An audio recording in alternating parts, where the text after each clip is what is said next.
رسوله الكريم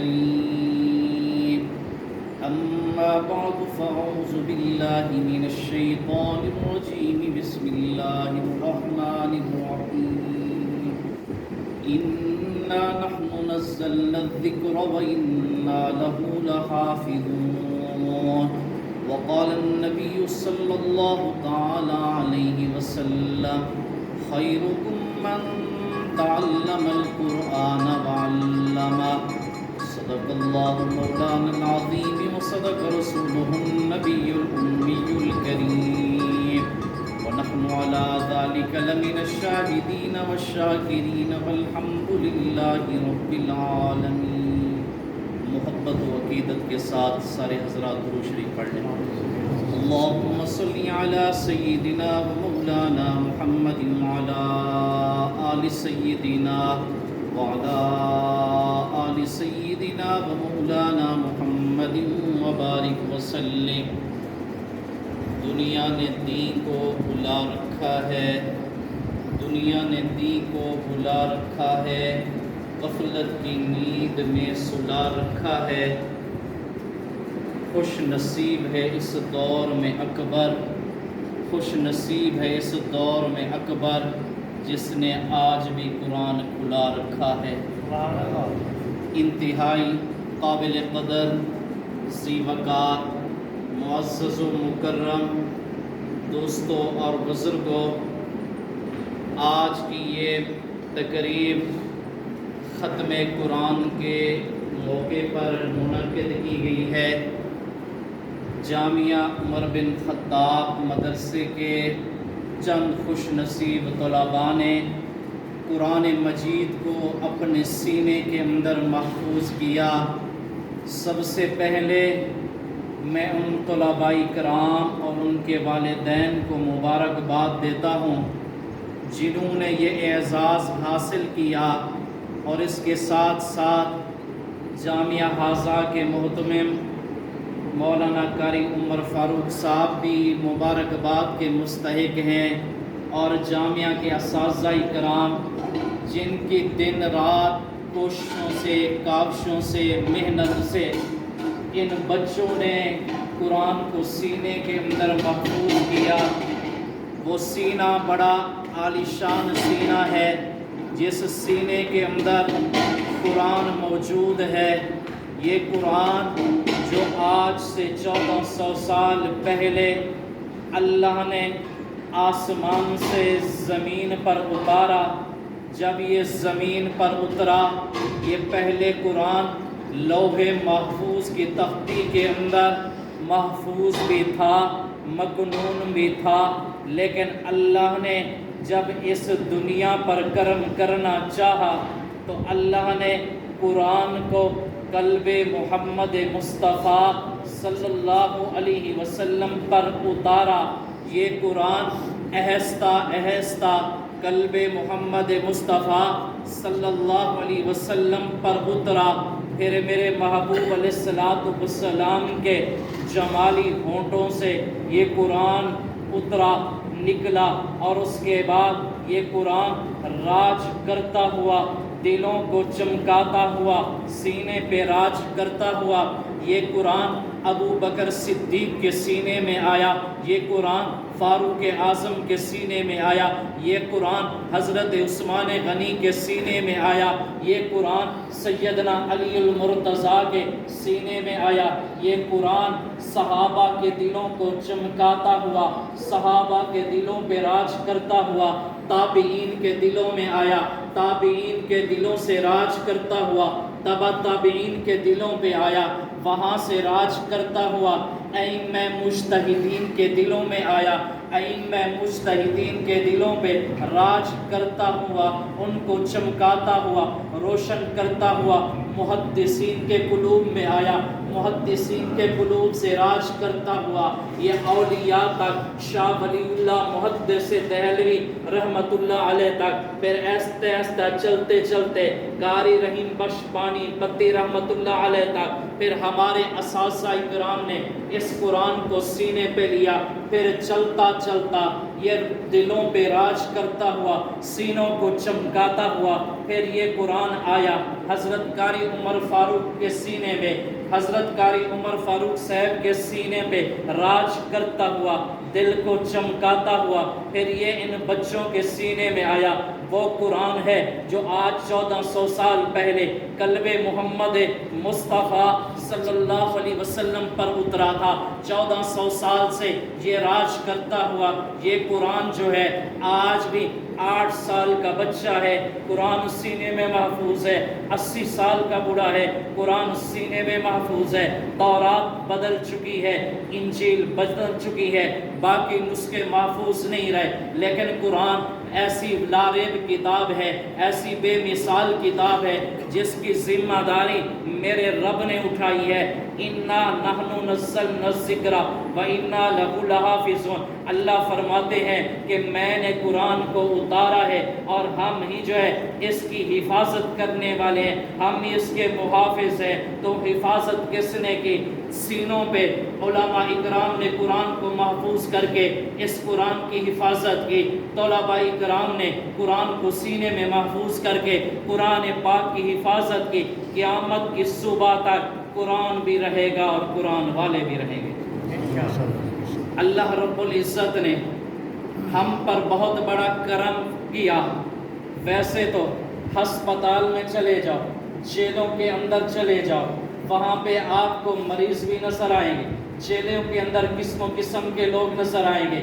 اسی طرح دنیا کے اندر چلے جاؤ، قسم و قسم کے لوگ نظر آئیں گے، لیکن اللہ نے ہم پر کرم کیا کہ اللہ نے ہمیں چن چن کر جو ہے مدرسوں میں بٹھا دیا، چن چن کر جو ہے قرآن کی حفاظت کے لیے اللہ نے ہمیں مقرر کر دیا۔ میرے بھائیوں، ایک بندہ جاتا ہے ریڑھی پر اور چن چن کر چیز لیتا ہے، فروٹ کی ریڑھی ہو، چن چن کر سیب لے گا، جو اچھے ہوں گے، جو موافق ہوں گے، جو پسند آئیں گے وہ اٹھائے گا، جو پسند نہیں آئیں گے وہ نہیں لے گا۔ اسی طرح دنیا والے تو بہت تھے، دل تو بہت تھے، دنیا تو بھری ہوئی ہے، لیکن اللہ نے ہم پر کرم کیا، اللہ نے ان طلباء پر کرم کیا کہ اللہ نے ان کو چنا، اپنی رحمت والی نگاہ ان پر فرمائی، ان کو چن کر مدرسوں میں لے آیا، پھر اللہ کے فضل و کرم سے ان کے سینوں میں قرآن آیا۔ میرے بھائیوں، ایک وہ ہے کہ حافظ قرآن کی شان، مقام، عظمت کیا ہے۔ جب یہ بچے قرآن پڑھنے کے لیے آتے ہیں، اللہ آسمان سے فرشتے بھیجتے ہیں، جب یہ فرشتے آتے ہیں ان بچوں کے پاؤں کے نیچے نوری پر بچھاتے ہیں۔ یہ اللہ نے اعزاز دیا ہے تو قرآن والوں کو دیا ہے۔ میرے بھائیوں، حافظ قرآن کی شان اور مقام کیا ہے؟ قیامت کا دن ہوگا، اللہ کی عدالت ہوگی، اور اللہ کی عدالت کے اندر حافظ قرآن کو کہا جائے گا قرآن پڑھتا جا، بہشت کے درجوں پہ چڑھتا جا۔ حافظ قرآن پڑھتا جائے گا، بہشت کے درجوں پہ چڑھتا جائے گا۔ جب من الجنت والناس آخری آیت تک پہنچے گا، عالی شان محل نظر آئے گا، اعلیٰ قسم کے محلات جنت اس کا ٹھکانہ اس کو نظر آئے گا، وہ وہاں بیٹھ جائے گا۔ اعلیٰ قسم کے محلات، اعلیٰ قسم کے باغات، اعلیٰ قسم کی جنت ہوگی، لیکن حافظ قرآن وہاں بیٹھ کر پریشان ہوگا۔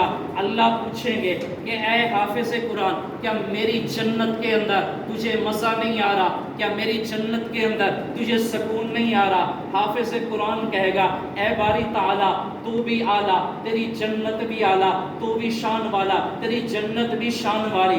میں پریشان اس بات پر ہوں کہ میرے والدین میرے ساتھ موجود نہیں ہے، میرے عزیز و اقارب میرے ساتھ موجود نہیں ہے، جنہوں نے مجھے پڑھایا، میرا خیال رکھا، شفقت والا ہاتھ رکھا، آج وہ میرے ساتھ موجود نہیں ہے، میں ان کی جدائی کی وجہ سے پریشان ہوں۔ اللہ فرمائیں گے جا حافظ قرآن جا، وہ لوگ جن پر جہنم واجب ہو چکی ہے 10 بندوں کو جہنم سے نکال کر جنت کی طرف لے جا۔ قیامت والے دن جس طرح M N A M P A کو کوٹا ملتا ہے نوکریوں کا کہ بھی آپ جو ہے 10 بندے 20 بندے، سرکاری نوکریاں آ چکی ہیں، آپ بندے لگا سکتے ہیں۔ قیامت والے دن اللہ کی عدالت ہوگی، اگر کوٹا ملے گا تو کس کو؟ قرآن والوں کو ملے گا، ڈاکٹر کو نہیں ملے گا، انجینئر کو نہیں ملے گا۔ کسی دنیا دار طبقے کو MNA MPA وزیر اعلیٰ کو نہیں ملے گا. اگر کوٹا ملے گا تو حافظ قرآن کو ملے گا. اور حافظ قرآن کے والدین کی کیا شان ہے؟ اللہ قیامت والے دن حافظ قرآن کے والدین کو ایک ایسا تاج پہنائیں گے جس کی روشنی سورج کی روشنی سے بھی زیادہ ہوگی. یہ اعزاز کس وجہ سے کہ تم نے اپنے بچوں کو حافظ قرآن بنایا اور ان بچوں نے قرآن کو سینے میں محفوظ کر لیا. اللہ والدین کو یہ انعام عطا فرمائیں گے. میرے بھائیوں، ایک وقت کا بادشاہ گزرا ہے، اورنگزیب عالمگیر. جب اس کا بچہ حافظ قرآن بنا، بچے کو لے کر دادے کے پاس لے گیا، اپنے والد کے پاس لے گیا کہ بابا جان میرے بیٹے نے قرآن کو حفظ کر لیا ہے. بابا جان آپ اس پر شفقت والا ہاتھ رکھیں، خوشی کا اظہار کریں. بابا جان نے شفقت والا ہاتھ بھی رکھا، محبت بھی کی، خوشی کا اظہار بھی کیا. ساتھ ساتھ میں کہہ دیا اورنگزیب عالمگیر قیامت کا دن ہوگا، اللہ کی عدالت ہوگی، وہاں پر جو اللہ تاج پہنائیں گے وہ تجھے پہنائیں گے، مجھے تو نہیں پہنائیں گے. مجھے تاج اس وقت پہنایا جائے گا جب تو حافظ قرآن ہوتا. علماء نے لکھا ہے اورنگزیب عالمگیر وقت کا بادشاہ ہونے کے باوجود اس نے قرآن پاک حفظ کرنا شروع کیا، محنت کی، بالآخر وہ حافظ قرآن بنا. حافظ قرآن بننے کے بعد اپنے والد کے سامنے آ کر کہتا ہے ابا جان تمہیں مبارک ہو، تم خوش نصیب ہو کہ میں حافظ قرآن بن چکا ہوں. اللہ تمہیں بھی جو ہے وہ تاج پہنائیں گے جو مجھے تاج پہنائیں گے. میرے بھائیوں، آخری جملے دو قرآن اللہ نے اس امت کو عطا فرمائے ہیں. ایک قرآن وہ ہے جو پاروں والا ہے، ایک قرآن وہ ہے جو یاروں والا ہے. ایک قرآن کو دیکھنے والے صحابہ، ایک قرآن کو دیکھنے والے تو اور میں، اس قرآن کو دیکھنے والے کو صحابی کہتے ہیں، اس قرآن کے پڑھنے والے کو قاری کہتے ہیں. ایک قرآن وہ ہے جو آج بھی سبز گنبد کے اندر ہے، ایک قرآن وہ ہے جو آج بھی سبز غلاف کے اندر ہے. وہ قرآن بھی بے مثال، یہ قرآن بھی بے مثال. ایک برقوں والا اللہ کا کلام، ایک چلتا پھرتا اللہ کا قرآن. دیکھو میرا نبی علم ہے تو قرآن اگر علم ہے تو میرا نبی عمل ہے. قرآن متن ہے تو میرا نبی تشریح ہے. قرآن لاسوال تو میرا نبی لاسوال. قرآن بے مثال تو میرا نبی بے مثال. قرآن لارے تو میرا نبی لارے. قرآن اونچی عظمت والا تو میرا نبی اونچی شان والا. جس کی نسبت مصطفیٰ کے ساتھ ہو جائے وہ چیز اعلیٰ بن جاتی ہے، بلند و بالا بن جاتی ہے. اگر وہ امت ہو تو امت اعلیٰ بن جاتی ہے. اگر وہ مہینہ ہو تو وہ ماہ رمضان سب سے اعلیٰ بن جاتا ہے. اگر میرے محبوب کو لیلۃ القدر مل جائے تو لیلۃ القدر بھی بہت اعلیٰ بن جاتی ہے. میرے محبوب کے وفادار جانسار صحابہ محبوب کی محفل میں آ جائے تو وہ بھی اعلیٰ بن جاتے ہیں. میرے بھائیوں دیکھو، نسبت مصطفیٰ بڑی چیز ہے. جس کو نسبت مصطفیٰ مل گئی وہ دنیا کے اندر بھی کامیاب ہوا، آخرت کے اندر بھی کامیاب ہوا. میرے بھائیوں دیکھو، اترنے کو تو تورات اتری، انجیل اتری، زبور اتری، لیکن جب قرآن کی باری آئی، جب قرآن اترا، جناب موسیٰ کلیم اللہ کو اللہ نے کہا اے موسیٰ کلیم جا فلاں جگہ پہ میں تجھے تورات دے رہا ہوں. جناب حضرت داؤد علیہ السلام کو کہا فلاں جگہ چلا کاٹو میں تمہیں زبور دے رہا ہوں. جناب حضرت عیسیٰ علیہ السلام کو اللہ نے کہا کہ فلاں جگہ پر جاؤ میں کتاب انجیل دے رہا ہوں. جب باری آئی قرآن کی تو میرے محبوب صلی اللہ علیہ وسلم کو یہ نہیں کہا گیا فلاں جگہ پہ جائیں، فلاں جگہ پہ، فلاں گھاٹی پہ یا فلاں جگہ پر جا کے چلا کاٹے. نہیں، بلکہ میرا نبی مکہ میں تھا تو قرآن کو مکہ میں بھیج دیا. میرا نبی مدینہ میں تھا تو قرآن کو مدینہ میں بھیج دیا. میرا نبی طائف کے مقام میں تھا تو قرآن کو طائف کے مقام میں بھیج دیا. میرا نبی بدر میں تھا، قرآن کو بدر میں بھیج دیا. تو میرا نبی احد میں تو قرآن احد میں. میرا نبی تبوک میں تو قرآن تبوک میں. میرا نبی حنین میں تو قرآن حنین میں. میرا نبی مکہ کی گلیوں میں تو قرآن بھی مکہ کی گلیوں میں. میرا نبی جہاں جہاں گیا ہے قرآن اللہ نے وہیں اتارا ہے میرے بھائیوں، حتیٰ کہ میرا نبی حضرت اما عائشہ صدیقہ رضی اللہ تعالیٰ عنہ کے بستر پر آرام فرما ہے تو قرآن بھی امی عائشہ صدیقہ کے بستر پر اتر رہا ہے۔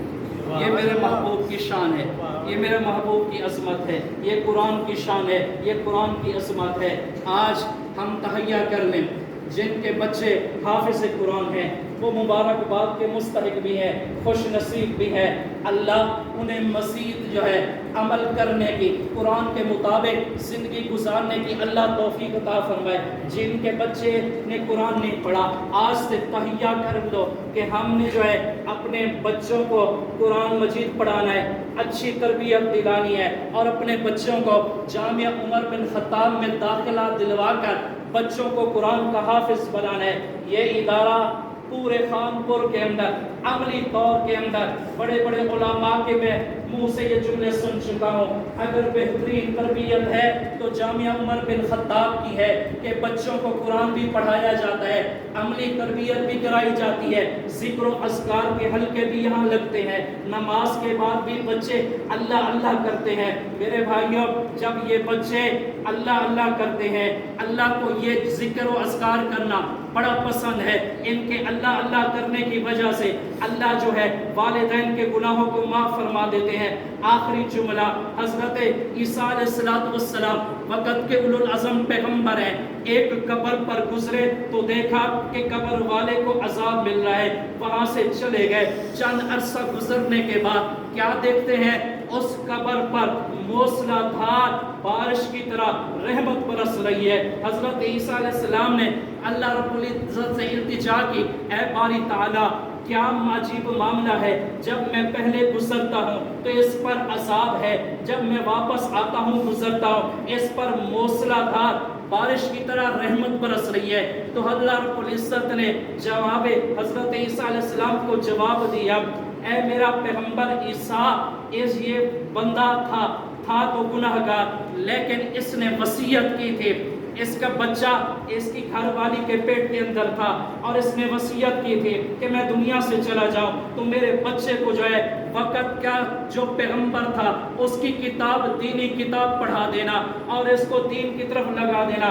جب یہ بچہ جو ہے پیدا ہوا، بڑا ہوا اور جو ہے والدہ نے مدرسے کے لیے کسی مکتب میں بھیج دیا، استاد نے بسم اللہ الرحمن الرحیم پڑھائی ہے، میری رحمت کو جوش آیا کہ دیکھو میرے بندے کا بیٹا زمین کے اوپر میرا نام بلند کر رہا ہے اور میں زمین کے نیچے اس بندے کو عذاب دے رہا ہوں، یہ میری رحمت گوارا نہیں کرتے۔ رب کی رحمت کو جوش آیا، اللہ نے وہ عذاب ہٹا کر اس شخص کو جنت میں اعلیٰ مقام عطا کر دیا۔ یہ صرف بسم اللہ الرحمن الرحیم کی برکت ہے۔ تو اللہ رب العزت سے دعا کرتے ہیں، اللہ رب العزت ہماری اس محفل کو اپنی بارگاہ میں قبول و منظور فرمائے، اس مدرسے کے پڑھنے والے بچوں کو کامیاب و کامران فرمائے، اور اسی طرح اس محفل کی تقریب کے اثرات دور دور تک جاری و ساری فرمائے۔ آخر دعوانا ان الحمدللہ رب العالمین۔